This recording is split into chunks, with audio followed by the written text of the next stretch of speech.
were on the low end of the socio-economical level. And a lot of times, you know, money can put people at ease, and lack of money will want people to go out and do things illegally in order to feel good about themselves. And this is one thing that I try to teach, is that we have to be productive citizens that will contribute to society, give back to society, and not just go out there and break laws. And even though you may disagree with some of the laws, but there's certain rules and regulations, excuse me, that we have to live by. And I try to be a role model and carry myself as a head football coach, and have rules and regulations for my football team, and said these rules will apply to society.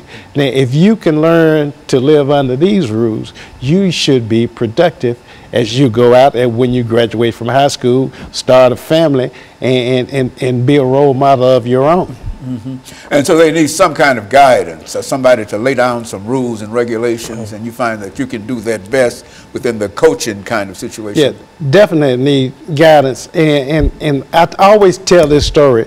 We had an athletic banquet at White Creek, and we had Joe Gillum Sr., he's former coach, head coach at Tennessee State University. And he came to speak with us, and he told us that we need more men to be role models to our sons. He said women or mothers raise their daughters to be like them. They take them shopping, they teach them how to cook and do various other things.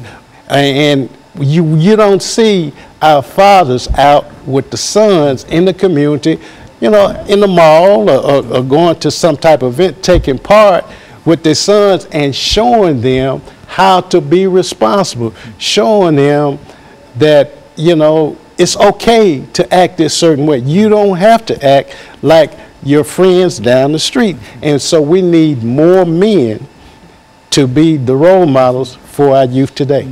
And Reverend Hayes, I understand that you've had an extensive coaching career. Not only are you involved in the ministry, but you consider yourself a coach, right, in a real right. sense. And so what, in terms of meeting those challenges, what do you do in terms of talking to young people? Well, one of the things that during my time that I was a Little League coach, baseball and football coach, I was very strict. We had a lot of rules, as Coach RCoure was saying. Had a lot of rules, and my players had to walk by my rules. Also, I had a relationship with the parents, and a lot of parents, if the kids would miss school, because I did a lot of coaching, most of my boys came from at that time either Preston Taylor or John Henry Hale, and if their parents had any problems with them, they would always call me. And I was able to set a lot of them straight, and a lot of them are doing a lot of good today. And so I think, as Coach said, that we have to stand up and take more of a role in our young men and young women's lives, so they can be the people that we want them to be, but not just us, but that God wants them to be.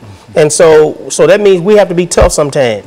And we have to have some rules and some regulations to say, this is what we expect of you. And that's what I did in coaching. I expect to win. I mean, Coach RCoure was one of the greatest football coaches in high school. And so in Little League, I felt I was a great coach. And I was good because I didn't believe in losing. But at the same time, I believed in pushing those kids to be the best that they could be. And so in a real sense, they live by example. I mean, if they can see a good example, then they are more than likely to follow it. Is that what we're saying? Yes, most definitely. You have to have a role model that people look up to. And on the way over here, I was just thinking about, sometimes we look at the wrong role models, and I look at a guy like Puff Daddy, whatever his name. You see, when he goes out into the business world, he has a shirt and tie and a suit on, even though, you know, he may put out various other type music. But you see, in order to him to be successful, he have to be a certain way. We can't live in a bubble or a vacuum. You know, we have to reach out to various aspects of our community. You just can't live here and expect you carry yourself a certain way.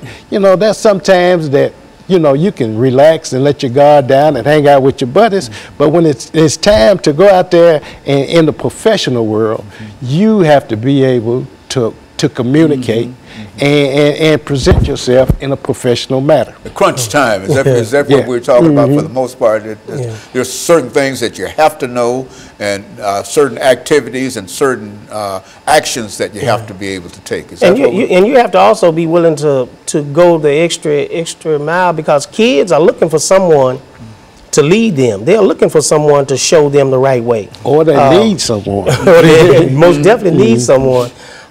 You know, when people would when I was coaching Little League baseball at White City Park, and my team, I could walk off and go talk to other coaches and tell my team to sit on the hill. I knew my boys was going to sit on the hill, because if they came off the hill or they did something wrong, they knew they were going to be running about 10 laps at the next practice, because we believed in trying to teach them the right way. And that's what we have to do, go step back now and teach our kids nowadays to do things the right way so they can be all that they can be. And if we don't do it, then we're going to continue to lose our kids. And of course, we're getting ready for this second commercial break, Brother Coure. And when we come back, we'll have an opportunity to get into a program, Reverend Hayes, I think that you have dealing with young people. And we'll be back with our audience following this short commercial break.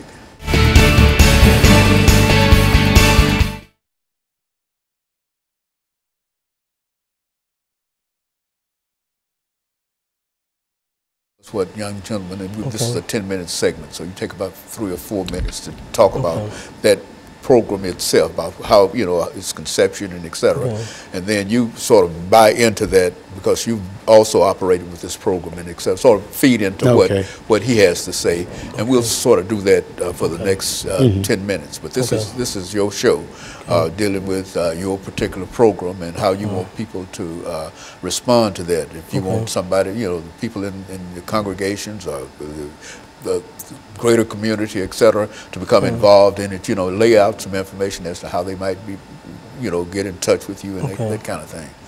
And so I think that we'll do that. And so this is the young gentleman part of the program. As a matter of fact, I can remember we did a whole show on young gentlemen at one time, and that was a lot of excellent. That's the same program. I thought that was the same program.